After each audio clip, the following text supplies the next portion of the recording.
So hello, how are you doing? It's a brand new day, isn't it? It's certainly a brand new day for Erin and her family. So again, we send them blessings at this time. But you know, it's a brand new day every moment because in truth, there is only this moment, yes? We may think we know what's going to happen later, but we don't. We don't know what's going to happen in the next 20 minutes. I mean, I've got a few notes here. We think we're going to do something. But ultimately, it's about how we choose to interact with that, right? How we commune together. And one thing I like to do in my sermons, I don't like just to chatter away to an audience that's just sitting there, you know. So if you've got something you want to say back, feel free. I'll be asking a few questions, okay? So don't feel you can't say something. So it's better that way because we create an energy together, yes? We love you. Oh, good. And I love you too. Yee. And he wasn't a plant, by the way. That's our beautiful Ken Daigle. He's on the board of trustees too, and it's lovely to have him with us today. So the presence, which we alluded to in the meditation, is only in the now, right? So whenever we touch that presence, we are in the now, and there is only now. When we're in that moment of fullness that is what we call the now, or the presence, then all is well. It only goes haywire when we insist on living somewhere else, either in the past or in the future. Well, the past is gone and the future is just a projection, right? So therefore, we're living in illusion when we don't choose to live in the presence. I'm fascinated with this idea, and that's what the message is about today. So we're going to look at it from different angles, from the Gita, the Bhagavad Gita, the ancient Indian text, from the Tao, from the Bible, and from rock and roll. I'm a big advocate for rock and roll, I guess because I grew up in the 50s and 60s, and that's my thing. I love all kinds of music. I'm very eclectic, but there's something about rock and roll that inspires me. And I'll talk about this later in the message, but I want to get it out there now too. You cannot succeed in anything in life unless you have a degree of being stoked about it. Do you agree? You know what I'm saying? If you're just blah, you don't achieve anything. There has to be that level of passion. Rock and roll is passion for me. Rock and roll gives me that inspiration. And what I find in rock and roll, too, it's very spiritual. Van Morrison happens to be one of my very favorite musicians, and I asked them to do Brand New Day because I love it. But they're also doing Into the Mystic after the sermon. So sermon's bookended by Van, man. Van's the man. So let's start with the Gita. Back in 1976, I was in Calcutta in India, and somebody handed me a copy of the Bhagavad Gita, and it was the Juan Mascaro version, which is a great version. It still reads well today. And it just blew my socks off, you know, because I was open and receptive. I was a young man in my 20s, and I'd gone down to India to find a lot of drugs. To find an enlightenment. And I opened the Gita, and this passage was there for me. It struck me as a chord. It still does today. I'll read it. It's from chapter 13, verses 27, 28, if you're a Gita reader and you want to look it up. It says, "He who sees the Lord of all is ever the same in all that is. Immortal in the field of mortality, he sees the truth. And when a man sees that the God in himself is the same God in all that is, he hurts not himself by hurting others. Then he goes indeed to the highest path." I'd like to read it again, just so we can let it percolate. "She who sees the Lord of all is ever the same in all that is. Immortal in the field of mortality, she sees the truth. And when a woman sees that the God in herself is the same God in all that is, she hurts not herself by hurting others, then she goes indeed to the highest path." To me, that conjures up the whole of spirituality right there, just in those couple of verses. And it is so unity, isn't it? Perfectly unity. He who sees the Lord of all is ever the same in all that is. Omnipresence, right? The same in all that is, immortal in the field of mortality, because there is something in you and me that was never born and therefore is never going to die, right? That immortal soul, that immortal consciousness that continues through all the various permutations and changes. And when we are centered in that truth, that immortal presence, then we're home free, right? Then we can relax. When we're worried about our own mortality, and we do, our humanness does, then we live in discomfort. But we're invited to come into that one presence and one power. The second verse to me is essentially important right now in our world, because it says, and when a person sees that the God in himself is the same God in all that is, she hurts not herself by hurting others, right? What goes around comes around. You can't put it out there and expect it doesn't come back to you. I know a lot of people are saying now they don't like certain leaders and power brokers in our world, and it's okay to hate them because they're horrible, right? And they're putting out all kinds of stuff. I see it every day on my Facebook threads. And the downside to that is if you start hating the person, then it's going to come back to you. You're putting hate into your own life. Why should we do that? Why would we want to diminish ourselves?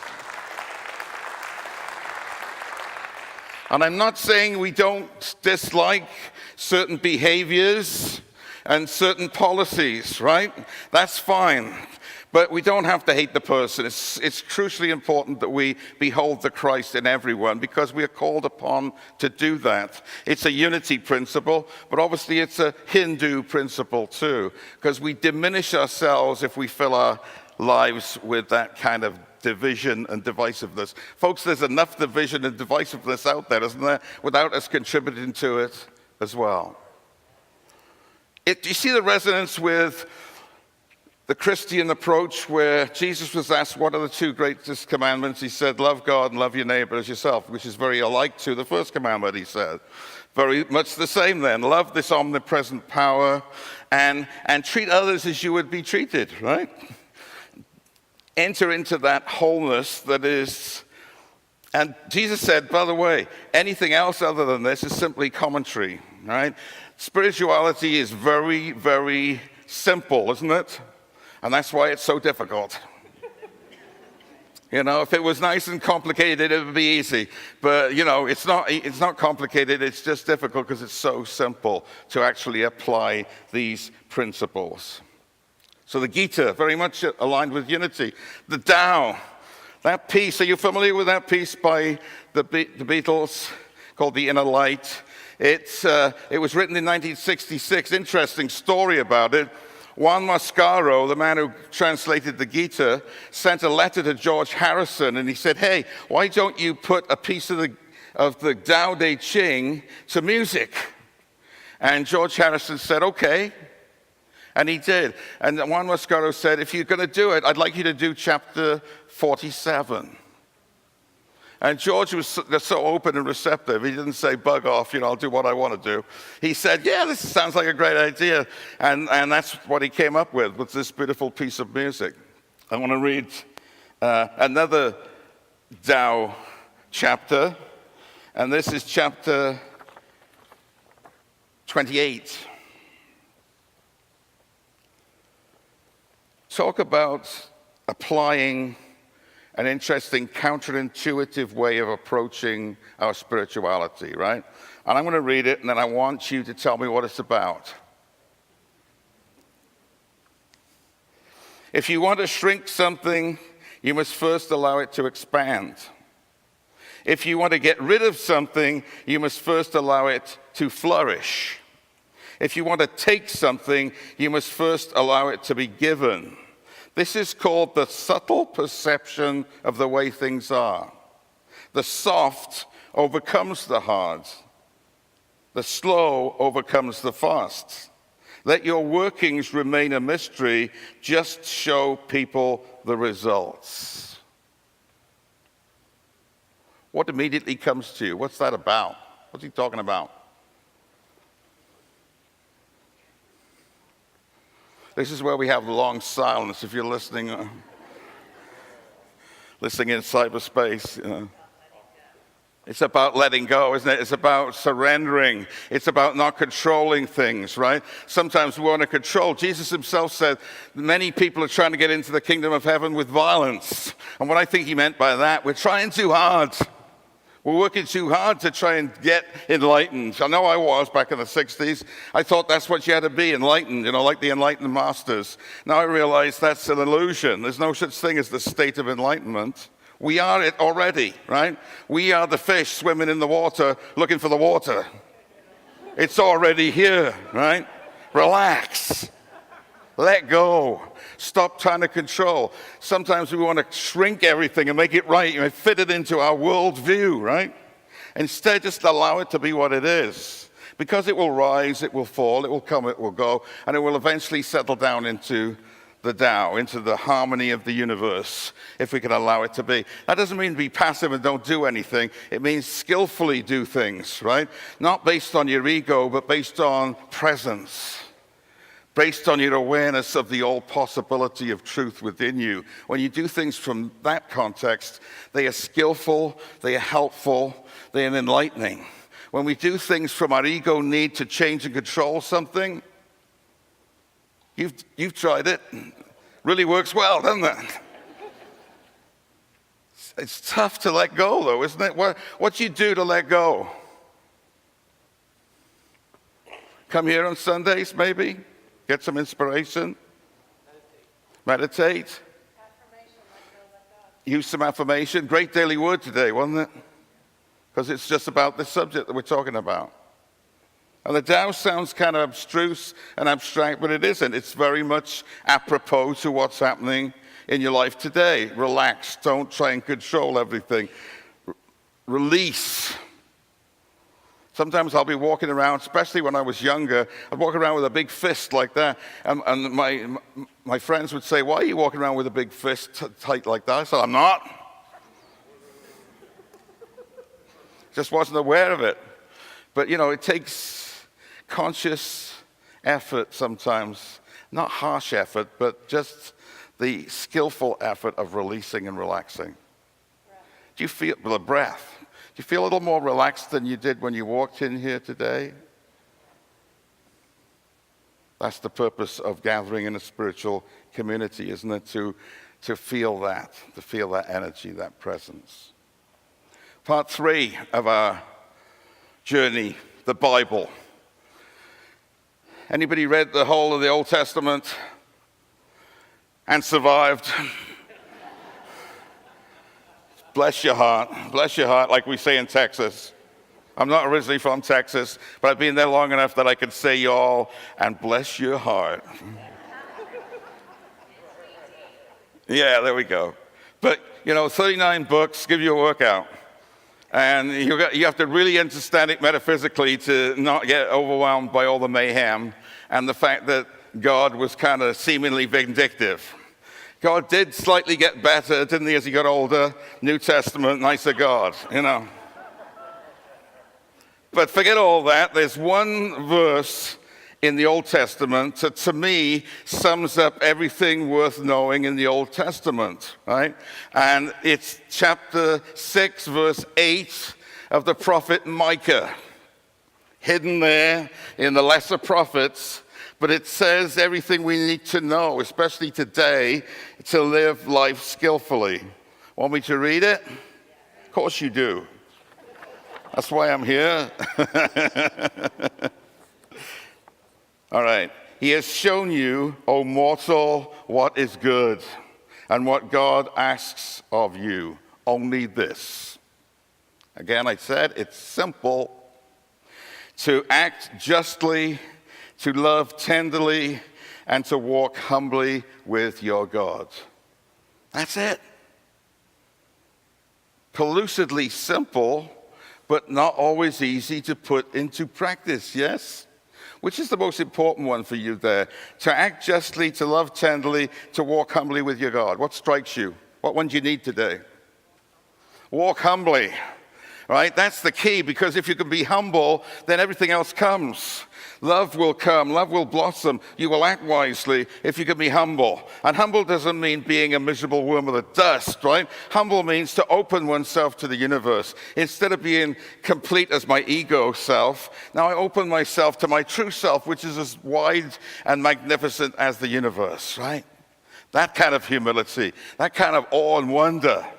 I think unless we got awe and wonder in our lives, we can't really be happy, right? We got to, every day, got to go, oh my God, that's amazing.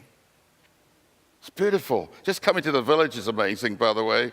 And I always love to come here because it's so peaceful, there's a stillness.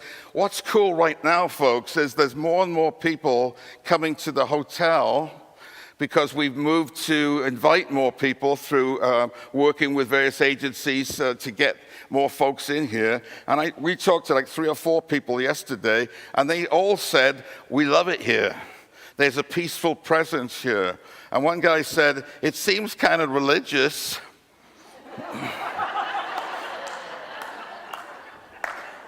There's all these weird words in the room. If you go to the hotel now, there's words like creativity and prosperity and all that. I said, well, what do you think about the words? It's okay.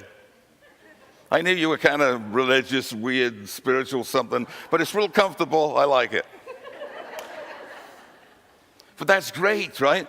Bringing more people in so they can enjoy the beauty, which has often been a well-kept secret, unfortunately. You want to get the news out. This is a great movement. This is a great place. Yes.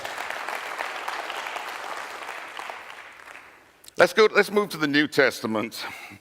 New Testament, Jesus said, love one another. They said, he only had one new commandment, love one another. It sounds an awful lot like the old commandments, doesn't it, to love God and love your neighbor? So why is it new? Well, here's what I've taken from that, what I understand that to be, what he was trying to say to us. Whenever you hear the words, love God and love your neighbor as yourself, it's like a nice formula. Oh yeah, I'm supposed to do that. Right? But we can lodge it in our heads as a nice idea. When Jesus confronts us one-to-one and says to us, I want you to love one another. I want you to love one another. It's not a nice idea. It's not a formula. It's an action. I want you to do this. I want you to put it into practice on every given day, right? That's what makes it different. That's why it's a new commandment. It's taking it out of the head and down into the heart and into the hands, into activity, yeah? Life is profoundly different when we're willing to reach out to somebody with love, yeah? In a normal, everyday way. Not trying to load them with love, but just commune naturally with each other. Again, not always easy to do, but Jesus gives us 2 amazing pieces of advice. And he had so many good pieces of advice, but these really speak to me. First one is from Matthew 6:21. It's the Sermon on the Mount. He says, where your treasure is, there will your heart be also. Wow. Master psychology, spiritual psychology. What's it saying then? Where your treasure, where your focus is, where your energy, where your value is, that's where your heart is as well. That's how you're showing up on any given day. So we have to check ourselves, don't we, on any moment of the day. Where is my treasure right now? What am I valuing? How many people are thinking about brunch right now? That's where your heart is also. But seriously, we have to check it every day. What am I giving my attention to? Because if I'm giving my attention to things that aren't necessarily the highest and the best, or that are divisive or are less than or hated, awful, maybe I need to shift that focus, that energy, right? So that my heart can be filled with possibility rather than difficulty. Because that's, again, the great law, isn't it? What I hold in consciousness is what I'm going to receive in kind in my life. I got that on my desk at home. Where your treasure is, there will your heart be also. Because it endlessly reminds me to watch myself, see where I am at any given time. And then the other one, which is, if I had no other phrase in the whole Bible, this would be it. And that's saying a lot, isn't it? There's a lot of words in the Bible. But to me, this one is the best. And it's kind of paradoxical, but then all the best stuff is kind of paradoxical. Have you ever noticed that? I mean, we're immortal beings, but we're going to die. That's a paradox. I want to be loving and kind, but I'm a bit of a son of a gun sometimes. That's a paradox. So it's okay, because paradoxes are just the way God plans it in this universe, right? So Matthew 10:16, he says, remember, I'm sending you out like sheep among wolves.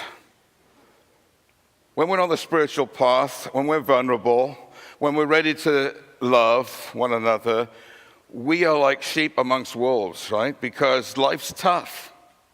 We are tough on ourselves. There's wolves in our own consciousness that would try and deny our good. Yeah, self-sabotage.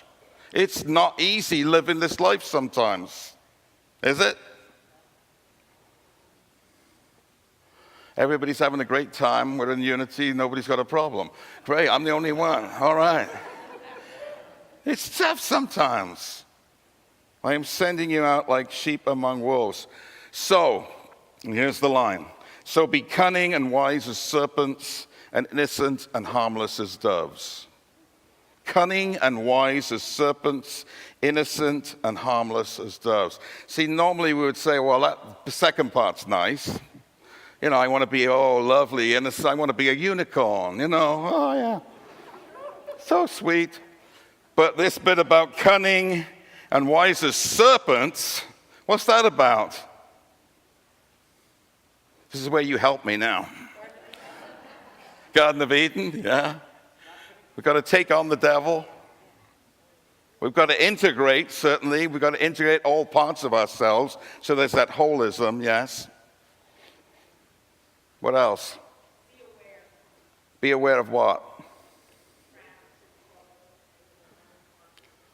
Right, don't be in denial about it, right? Face it, be honest about it, right? Be wise to it.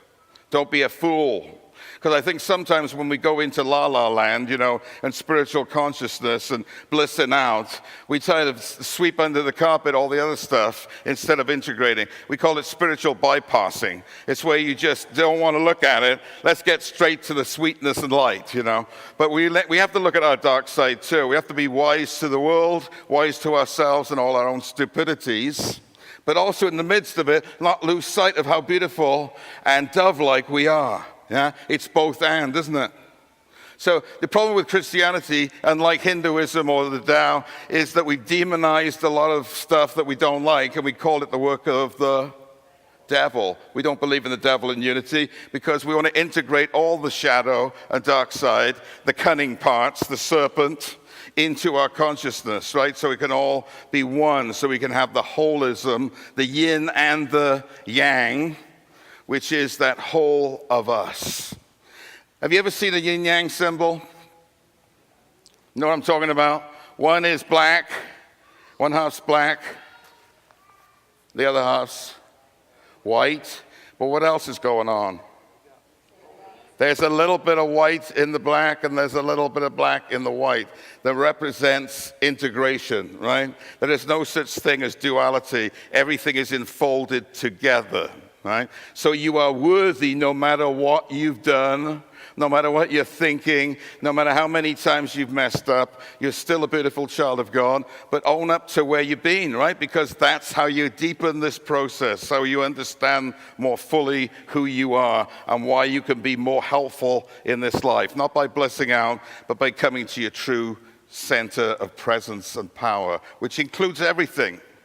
Psalm 139 says, whether it's light or dark, I'm still there, says God. Because darkness is as light to you, God. I love that. It helps, especially when you're going through grief or difficulty, to know that even in that darkness, the presence and light of God is there. How am I doing on time? Because once I get on a roll, I can go forever. So I think we got to bring it to a conclusion here. So part 4, rock and roll. Rock and roll is all about passion, right? It's all about energy. It's not just about sex, drugs, and rock and roll. That's part of it, but also there's a spiritual component, I believe. right? Because it enables us to rise up. I love music because it gets me there. Sometimes I'll be in the car driving up, as I did this time, and a song will come on, and next thing I'm bawling.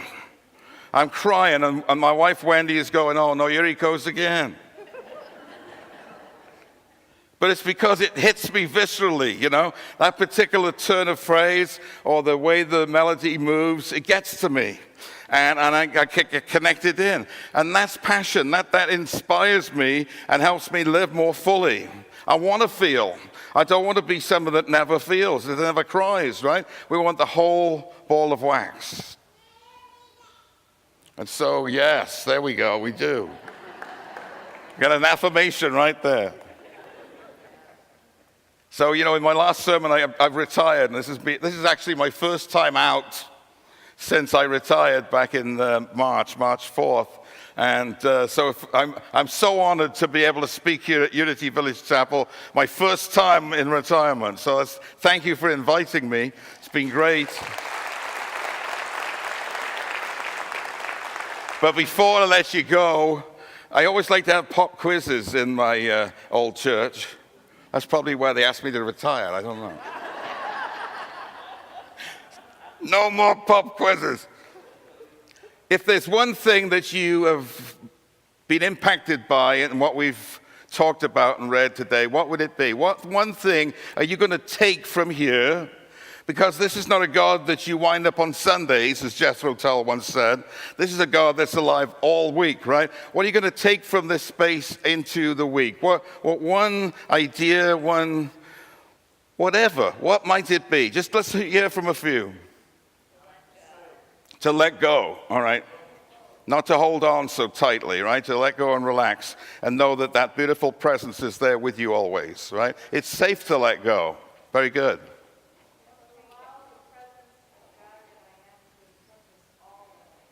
Beautiful. To allow. I love that word, allow. Because you can't say allow without going like that. Allow. You become a bigger person just in allowing, right? There's nothing tight about allowing. It's beautiful. Yeah, excellent. Yeah. Say again so I can hear it. The devil didn't make me do it. No. That's right. Everything is contributing to our highest good if we can work with it, right? Instead of labeling it as a problem. If I can bring it on home and say, wow, that's cool. I like to say, whenever something bad happens, I'm on an adventure. Whenever I go to the doctor, I'm on an adventure. Because I don't like going to the doctor. But then I call it an adventure. It's like, oh, this is fun. What are they going to find this time?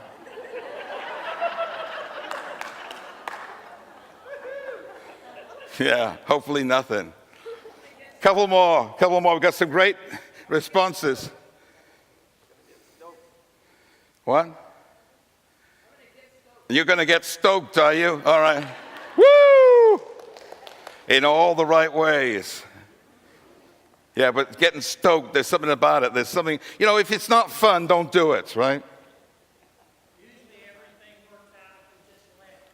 Exactly. This is the hidden secret of the universe, isn't it?